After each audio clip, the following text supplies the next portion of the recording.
Hi there, welcome back to the Rare Book Views channel. Today I am excited to share with you a little bit of book crafting. So I went to a huge book sale and I bought a lot of books. It's in my last video and I'll put a link in the notes so you can see where some of these things came from that we're going to talk about today. I bought a lot of things and I found some treasures. One of them is a book illustrated by Arthur Rackham. I collect some books with his illustrations because I just think he's awesome, and I was fortunate to find one. Now this is a reprint, but it's a reprint of a book I don't have, and I have one by the same publisher. I think I've talked about this before. This is The Sleeping Beauty, and the original and this reprint have these amazing woodcuts that he did, and this reprint is by a publisher called Chancellor. I had to look because there's a weird situation here.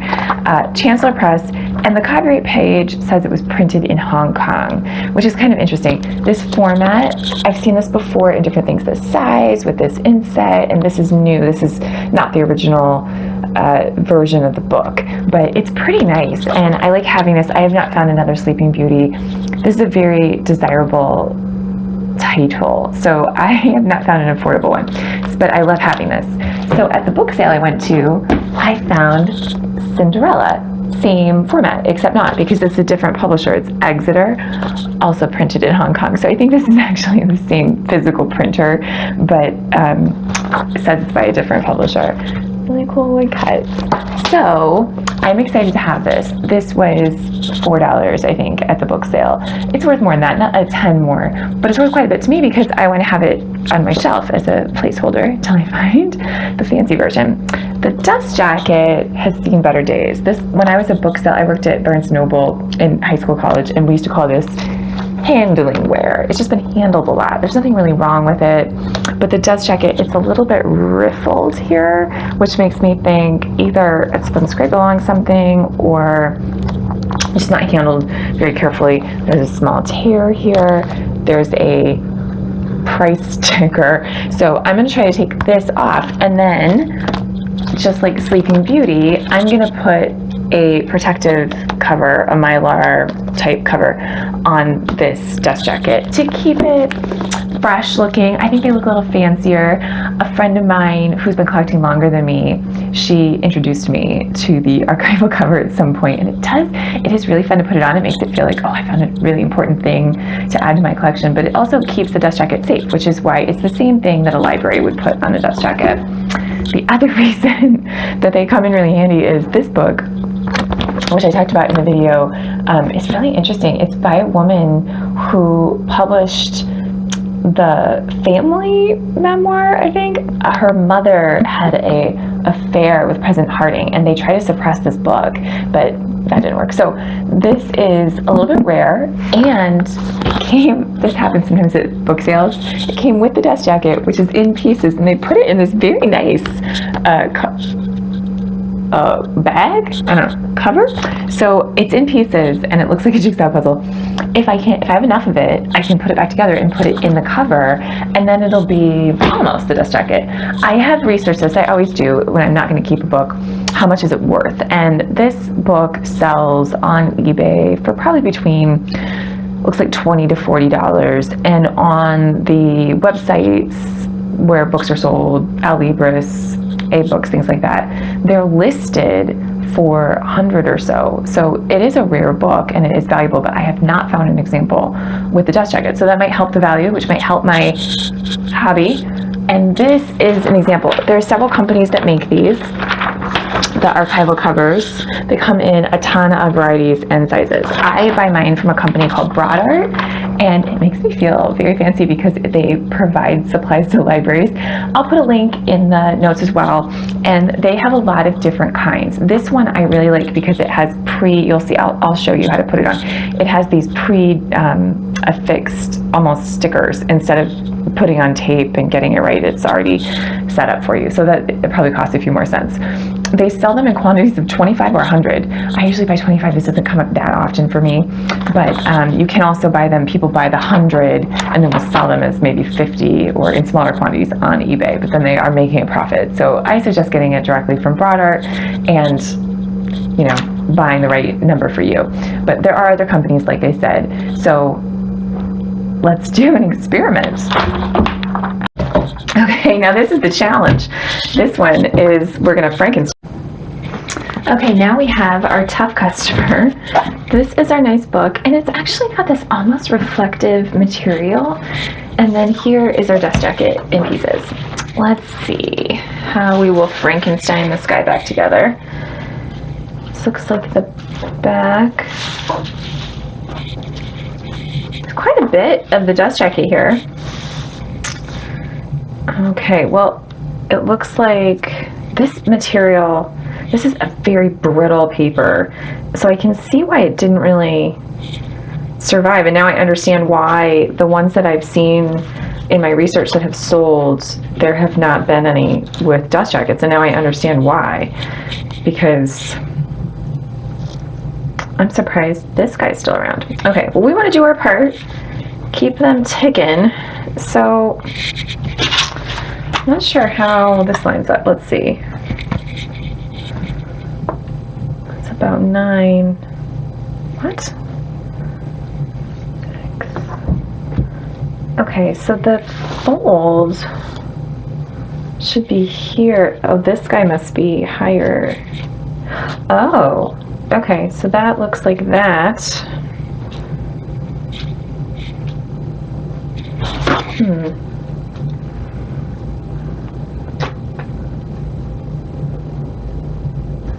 But that is really weird because, oh, these are not the same. Okay, so that, oh, that is maybe the top, but it's maybe not quite the top. All right, so unfortunately, the front cover has the most missing. It seems like it should be even, Steven. It should line up, I would think.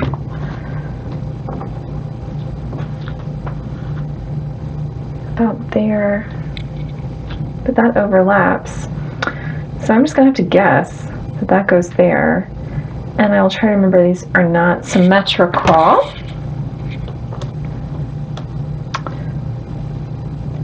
All right, so my belief system is when there's any dust jacket, you should try to save it. If I was a huge collector of this type of book and I found this book, I'd be much more excited if it had a dust jacket. So I'm gonna do my part as a good book citizen and see how much I can keep around. So if this, and this is a really fragile dust jacket, this is an interesting book that has some significance. So I'm gonna try to see how much can be saved. Now, all of these covers have this white background. If this was a white dust jacket, if the background of the dust jacket was white, it wouldn't be quite as shocking, but it is going to be really stark difference between the dust jacket material and the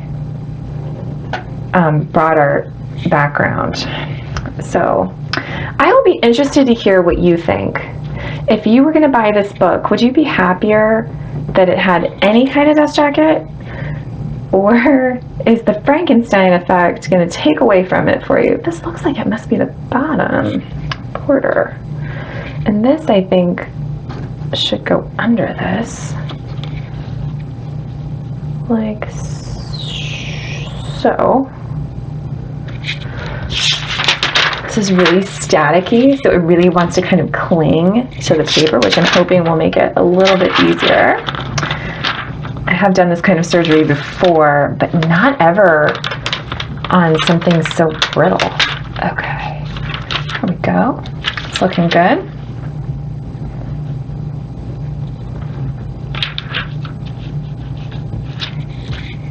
Okay, so I'm trying to keep it flush with the top. I think this looks pretty good. Now I'm going to do the risky part, like flipping over the pancake. And I know it's shifted, so I'm going to just do my best. Oh gosh.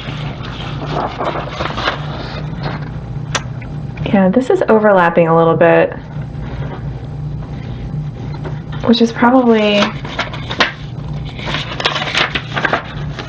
the best we can do is what we're going to do. Alright, so this is getting pretty good. I think that's probably right. Okay, close.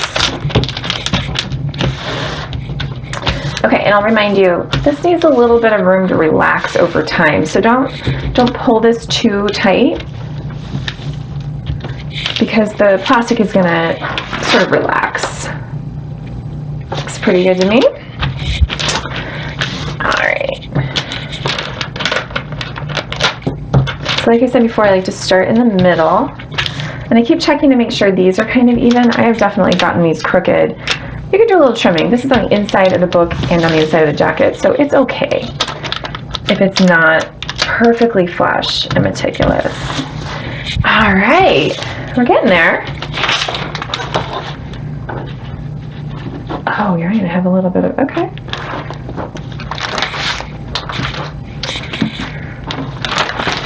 Well, okay.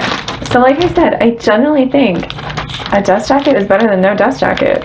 This one is just, it's kind of shockingly, it's working out to be a little bit crazy. This looks really good. Alright, so please let me know, would you prefer it with this sort of pieces Frankenstein dust jacket or without? Let me know.